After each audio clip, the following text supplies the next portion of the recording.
গত 4-3-26 তারিখ doctor Rajesh Majumdar, junior consultant শিশু, 250 শয্যা, জেলা সদর হাসপাতালের উনি নিয়মিত সরকারি ডাক্তার। উনি 4-3-26 তারিখে সরকারি ডিউটিটা না করে তিনি পার্শ্ববর্তী একটি চেম্বারে রুগী দেখতে গিয়েছেন। রুগী দেখেন, নিয়মিতই দেখেন। সেই দিন দেখতে গিয়ে একজন দেশপ্রেমিক সাংবাদিকের ক্যামেরায় ধরা পড়ে এবং সাংবাদিক সাহেব ওনার সাথে কিছুটা ভদ্রভাবে তর্ক বিতর্ক করেন। কেন উনি ওনার নিয়মিত দায়িত্ব রেখে উনি প্রাইভেট কাজটা করতেছেন, ইহা কি অনৈতিক না? সাংবাদিক সাহেব জিজ্ঞাসা করেছেন। এই নিউজটা আমাদের মাননীয় প্রধানমন্ত্রীর ভিডিওটা ওনার দৃষ্টিগোচর হয়েছে। উনি তৎক্ষণাৎ আমাকে ফোন করেছেন। আই এম আনফর্চুনেট যে আমার দৃষ্টিগোচর হওয়ার আগে ওনার দৃষ্টিগোচর হয়েছে। তা আমরা খুব শক্ত অ্যাকশনে গিয়েছি। আমরা 3 ধরনের ব্যবস্থা নিয়েছি আজকের ভিতরে। একটা হলো, আমরা শুধু ওনাকে বরখাস্ত করার লক্ষ্যে শোকজ নোটিশ করিনি, কারণ এতে উনি প্রাইভেট প্র্যাকটিসও করতে পারবেন, টাকা কামাইতে পারবেন।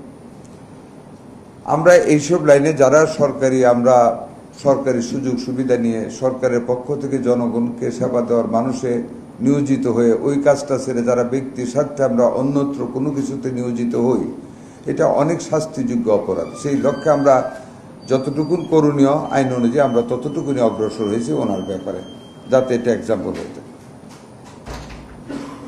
একটা নোটিশ দেওয়া হয়েছে গতকালই ওই হাসপাতাল কর্তৃপক্ষ থেকে ওনাকে।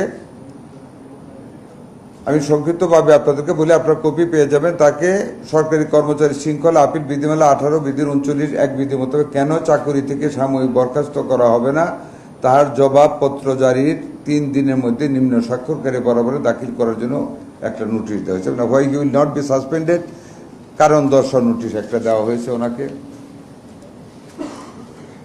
আরেকটা যেটা আমরা নতুন দিলাম, it will be great threat for them, ওনাকে 6 মাসের জন্য ওনার লাইসেন্স স্থগিত করা হয়েছে। প্র্যাকটিস করতে পারবে না, he won't be able to do any practice for 6 months. Licence স্থগিত করা হয়েছে, নেভার, উনি পারবেন না করা।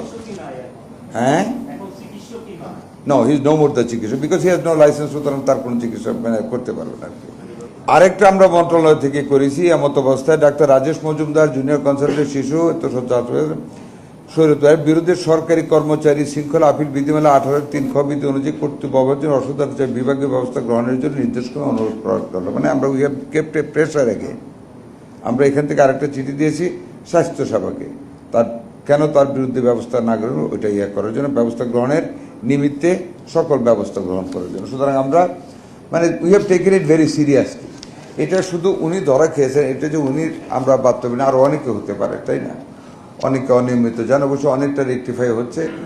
এই মেসেজটা সবিনয় অনুরোধ করব বহুল প্রচারিত করার জন্য, কারণ it will be threat for others.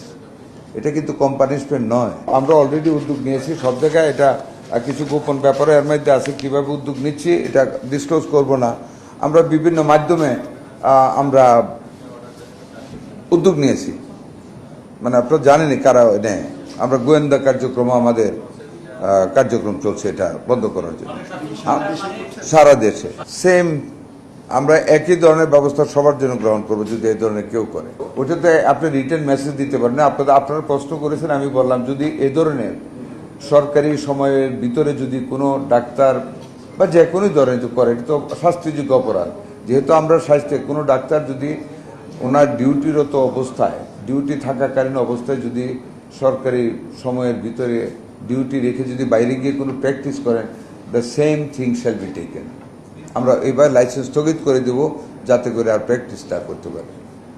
তবে আমি আশা করব না যে আমাদের দেশের মানুষ এই ধরনের শাস্তি পাক। আশা করব একটা থেকে সবাই যেন শিক্ষা নিয়ে যেন এই কাজটা না করেন, যাতে ডিউটিকে ফাঁকি দিয়ে ব্যক্তি স্বার্থে যেন বাইরে না যান। আমরাও অনুরোধ করবো, আপনারাও সফটে অনুরোধ করবেন।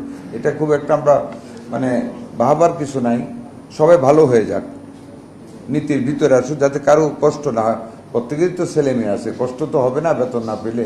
এই জিনিসটা যেন আর কারো ভাগ্যে না হয়, সবাই যেন সাবধান হয়ে এটি অনুরোধ করবেন।